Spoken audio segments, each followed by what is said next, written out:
Olá, eu sou o professor Márcio Miguel e esse vídeo vamos falar sobre a ascensão do totalitarismo. Vamos então falar sobre o contexto em que surgiu o totalitarismo. Pessoal, vai surgir o totalitarismo após a Primeira Guerra Mundial, em que diversas nações europeias encontravam-se em escombros, endividadas e com suas economias arrasadas. Diante disso, para se reerguer, essas nações contraíram grandes empréstimos com os Estados Unidos. Mas, após a queda da Bolsa de Valores em 1929, instaurou-se uma nova crise em toda a Europa, que nós chamamos ela de Primeira Crise Econômica Mundial. Isso fez com que milhões de pessoas desempregadas em todo o mundo. Nesse contexto, muitos europeus descontentes com a dificuldade que enfrentavam começaram a questionar as sociedades democráticas. Nesse caso, no âmbito político, nós temos as seguintes situações. Primeiro, a humilhação à Alemanha e à Itália. Nós sabemos que a Alemanha perdeu a Primeira Guerra Mundial, foi imposta o Tratado de Versalhes, que acabou pagando pesadas indenizações, perdeu território, redução militar. Então, isso foi muito ruim para a Alemanha. E depois da primeira crise econômica mundial, ficou muito pior. No caso da Itália, ela estava do lado vencedor, mas não ganhou a fatia desejada ou o que se esperava do fim da guerra.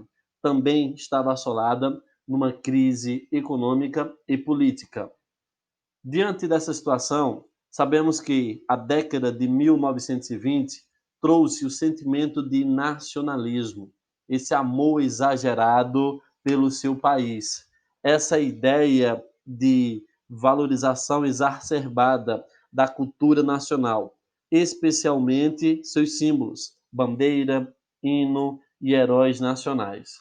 E no caso da Alemanha, ainda aparece a ideia de revanchismo, a ideia de que eles poderiam ter ganho a guerra mundial.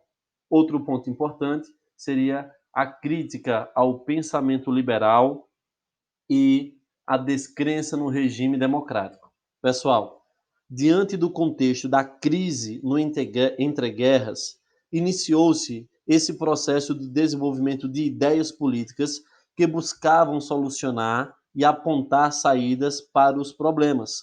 Com as sociedades assoladas pela guerra, a ligeira recuperação que a gente observou que quase aconteceu, mas por causa da primeira crise econômica mundial, tudo foi por água abaixo.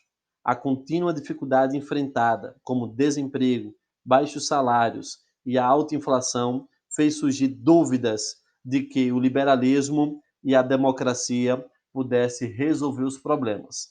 Ligado a isso, ainda aparece a expansão do socialismo, inspirados pela Revolução Russa e influenciados por ideologias que se opunham à ordem burguesa liberal, como o anarquismo e o socialismo, os movimentos sindicais agitavam a sociedade, organizando cada vez mais greves e manifestações por meio de condições de trabalho e de vida.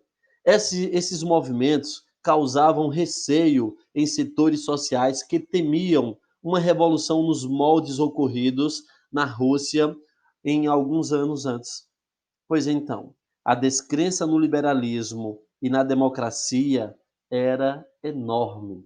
Quando a gente começa a pensar, então, quais são as críticas que esses dois modelos recebem, a gente deve pontuar a seguinte ideia para a gente. Pessoal, observe. Crítica ao liberalismo. A gente vai ver três categorias. A primeira, o liberalismo político. Antes da Primeira Guerra Mundial, influenciado pelo Iluminismo, influenciado pela Revolução Francesa, nós temos a ideia de que todo o poder emana do povo. A partir daí, a gente vai perceber que a crítica que o liberalismo vai receber será: o povo não participará da política, ficará todo o poder nas mãos de uma pessoa só, que é uma característica do totalitarismo, esse líder carismático. Outro ponto que a gente vai ter vai ser a crítica ao liberalismo econômico. Nós sabemos que a crise de 1929 pôs em xeque esse modelo. Eles dizendo que o capitalismo econômico, o liberalismo econômico, era uma falha do sistema. Havia a necessidade do Estado intervir na economia. Havia necessidade de um Estado forte para controlar tudo isso. Pessoal, lembre-se, não é porque o Estado atua que ele é um modelo socialista. O exemplo disso é o New Deal. Sabemos que os Estados Unidos, um país capitalista, liberal, vai fazer com que a sua economia, perdão, seu Estado atue na economia. O New Deal foi justamente o governo americano injetando dinheiro na economia, fazendo construção de obras públicas e outras questões para reerguer o país diante dessa primeira crise econômica mundial. E a terceira crítica ao sistema liberal seria ao setor jurídico. Pessoal, começa a reclamar essa ideia de direitos individuais. O modelo que as pessoas preferem agora é o modelo de um Estado forte, no qual é o Estado que interessa e não as liberdades individuais. Por isso que, nesse novo modelo, o Estado não tem obrigação com os cidadãos. Então, observe que o liberalismo, pregado pelo iluminismo, teve muita força com a Revolução Francesa, aquela ideia de liberdade, igualdade e fraternidade, começa a cair por terra, porque eles não conseguem resolver o problema de uma crise enorme no campo da política, na economia, na sociedade, que foi deixado após a Primeira Guerra Mundial. Pois então, a gente começa a pensar o outro setor que sofreu muito, que foi as críticas à democracia. Eles falavam, pessoal, que a democracia limitava o líder a tomar as decisões necessárias para o crescimento do país. Você deve lembrar então que as características de uma democracia seria a divisão dos três poderes, legislativo, executivo e judiciário, as eleições, a alternância de poder e respeito à Constituição. Então, quer dizer que a democracia é um dos principais valores das sociedades contemporâneas. Ela é constituída por um conjunto de regras que visa atender ao desejo da maioria. Entre essas regras, encontra-se o peso igual dos votos nas eleições e a ausência de distinções econômicas, sociais, religiosas ou étnicas na composição do eleitorado. Mas essa noção do valor da democracia é recente. Pode-se dizer que ela se consolidou depois do final da Segunda Guerra Mundial. Então, você pode perceber que, antes da Segunda Guerra Mundial, diversas pessoas começaram a questionar, pensando: será a democracia a melhor forma de governo? Ora, muitos defendiam essa ideia de que a solução para acabar com tudo isso era um Estado forte, sob o comando de um líder carismático. Aí você deve lembrar que, se o Estado é forte, então eles estão pedindo governos autoritários que vão suprimir liberdades individuais e procuravam manter o extremo controle sobre a sociedade. Então, esse vai ser outro pilar que vai ser bastante criticado. Então, até aqui já deu para você perceber que, diante dessa crise econômica deixada pela Primeira Guerra Mundial, diante dessas crises que eles estão vivendo, a descrença no liberalismo e na democracia, somado ao medo das ideias socialistas, fez com que burgueses e aristocratas apoiassem as propostas políticas ultranacionalistas que respondiam às suas necessidades.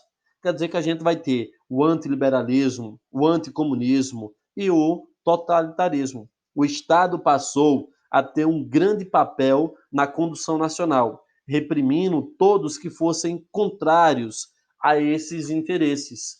Os modelos do fascismo e do nazismo, que a gente vai ver em outras aulas, surgiu nessas circunstâncias, como resposta a uma crise econômica, social, política e, supostamente, de valores, sobretudo nos países que mais sofreram após o término da Primeira Guerra Mundial. Entre esses países estavam quem? Justamente a Alemanha e a Itália. Diante dos problemas dessas duas nações, organizaram-se grupos de extrema-direita, dos quais surgiram doutrinas políticas, que nós conhecemos pelo nome de nazismo, de Adolf Hitler, e o fascismo de Benito Mussolini. Pois então, vamos agora tentar entender quais são as definições, ou melhor dizendo, a definição que é dada ao totalitarismo. Antes de falar dessa definição, você tem que ter muito claro na sua cabeça que totalitarismo tem uma aplicação histórica muito bem definida. O totalitarismo surgiu em um tempo muito determinado, que foi de 1918, fim da Primeira Guerra Mundial, até 1945, que é o final da Segunda Guerra Mundial. E o epicentro desse modelo foi a Europa. Não foi exclusividade, como a gente vai ver, mas o principal foi a Europa.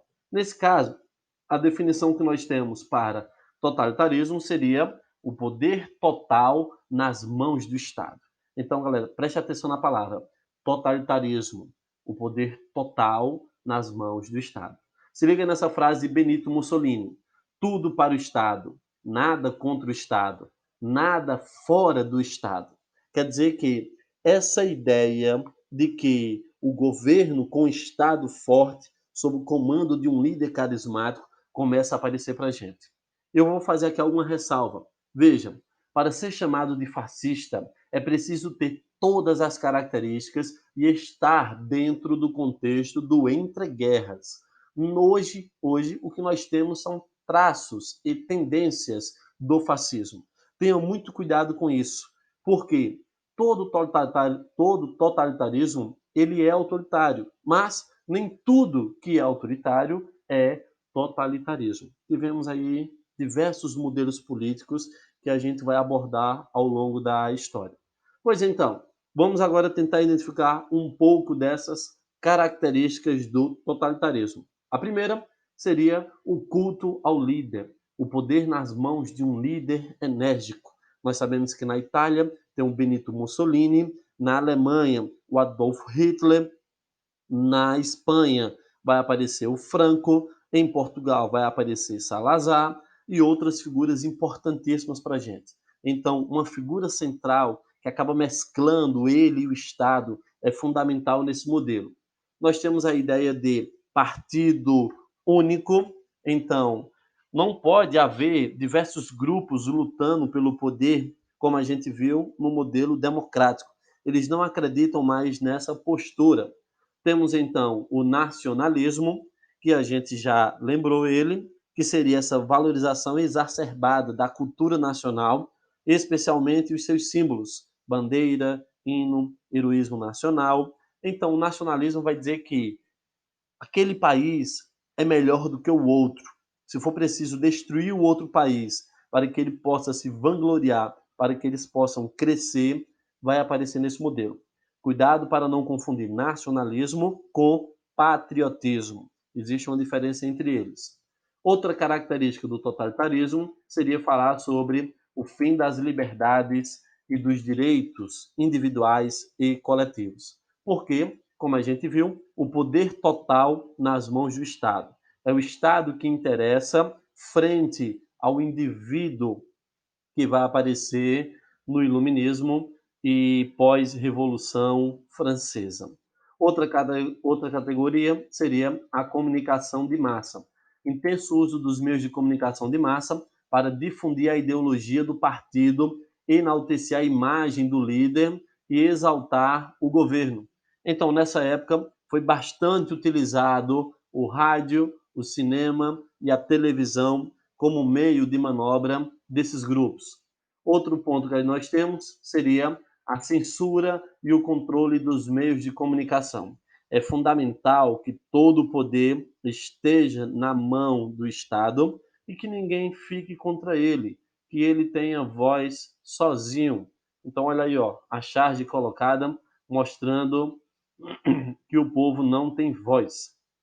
Nesse caso, outra categoria importante vai ser o terror, a perseguição implacável aos opositores do regime, as famosas polícias secretas. No caso da Alemanha, você deve lembrar da SA e SS, que são polícias que vão atuar diante desse modelo.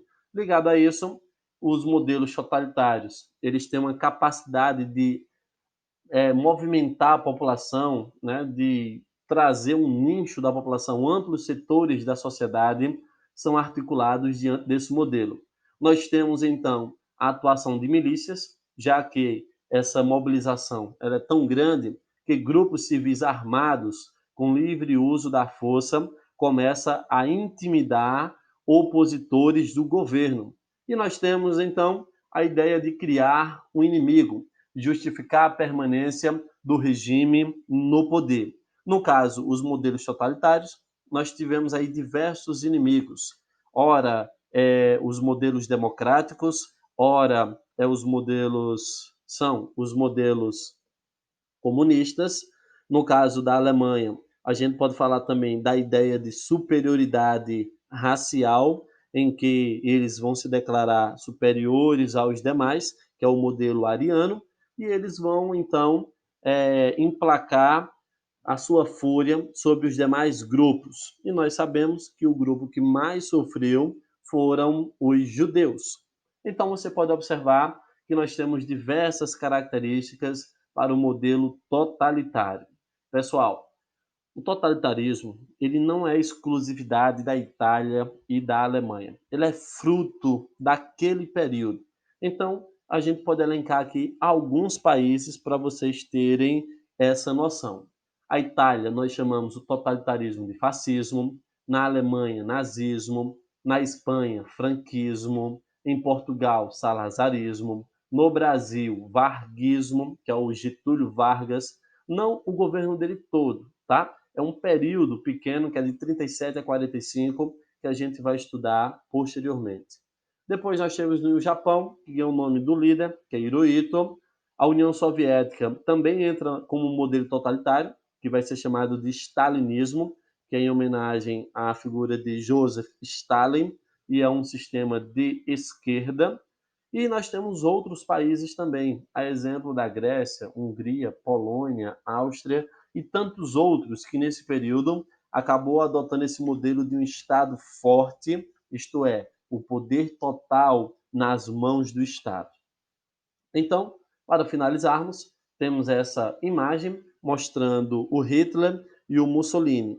Essas duas figuras destituíram o parlamento, perseguiram as minorias, os sindicatos e os seus opositores, incentivaram o culto às suas próprias figuras, censuraram a imprensa e os sindicatos e investiram em propagandas. Pessoal, o nazismo e o fascismo nasceram em um momento de crise. Para justificar o preconceito e o autoritarismo, criaram inimigos que lhes permitissem cometer diversos crimes e atrocidades.